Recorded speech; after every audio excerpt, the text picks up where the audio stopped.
Welcome to Wisdom's Pathway, where we unlock the treasures of ancient wisdom for today's world. In this episode, we're delving into the profound insights of Proverbs 25. This chapter is a rich tapestry of guidance, offering pearls of wisdom on relationships, leadership, and personal conduct. Whether you're seeking advice on dealing with people, managing emotions, or leading with integrity, Proverbs 25 has something for everyone. So sit back, relax, and prepare to absorb wisdom that has stood the test of time. Stay tuned till the end for key takeaways that can make a real difference in your daily life. Let's embark on this journey of discovery with Proverbs 25. Proverbs 25. These also are Proverbs of Solomon, which the men of Hezekiah, king of Judah, copied out. It is the glory of God to conceal a matter, but the glory of kings is to search out a matter. As the heavens for height and the earth for depth, so the heart of kings is unsearchably. Take away the dross from the silver, and there comes out a vessel for the smith.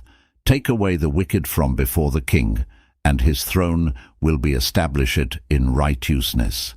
Do not claim honor in the presence of the king, and do not stand in the place of great men, for it is better that it be said to you, "Come up here," than for you to be placed lower in the presence of the prince whom your eyes have seen. Do not go out hastily to argue your case. Otherwise, what will you do in the end when your neighbor puts you to shame?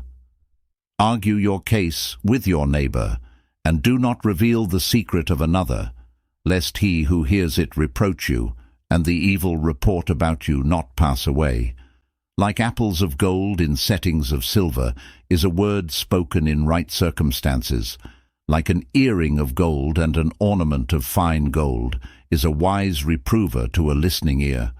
Like the cold of snow in the time of harvest is a faithful messenger to those who send him, for he refreshes the soul of his masters.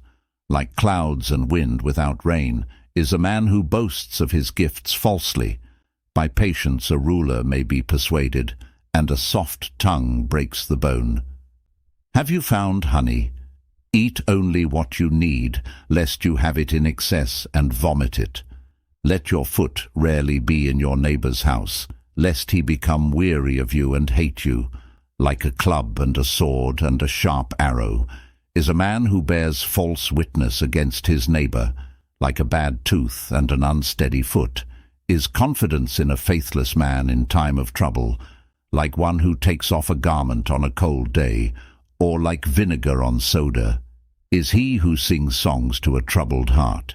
If your enemy is hungry, give him food to eat, and if he is thirsty, give him water to drink, for you will heap burning coals on his head, and the Lord will reward you. The north wind brings forth rain, and a backbiting tongue an angry countenance. It is better to live in a corner of the roof than in a house shared with a contentious woman. Like cold water to a weary soul, so is good news from a distant land.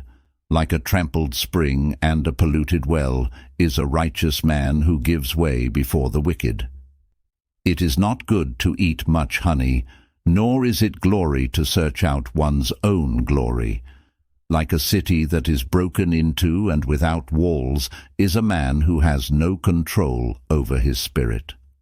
Thank you for joining us on Wisdom's Pathway as we explored the timeless wisdom of Proverbs 25. We hope these verses have inspired you and given you practical tools for navigating the complexities of life with grace and understanding. Remember, the wisdom of Proverbs is not just ancient text.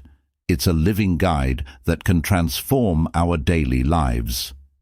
If you've enjoyed this episode and found value in these teachings, please share it with friends and family.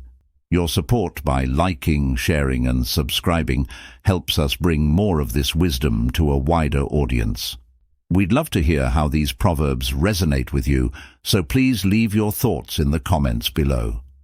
Join us next time as we continue our journey through the Proverbs, uncovering more gems of wisdom. Until then, keep seeking knowledge and applying wisdom in all you do. Farewell, and see you in the next episode.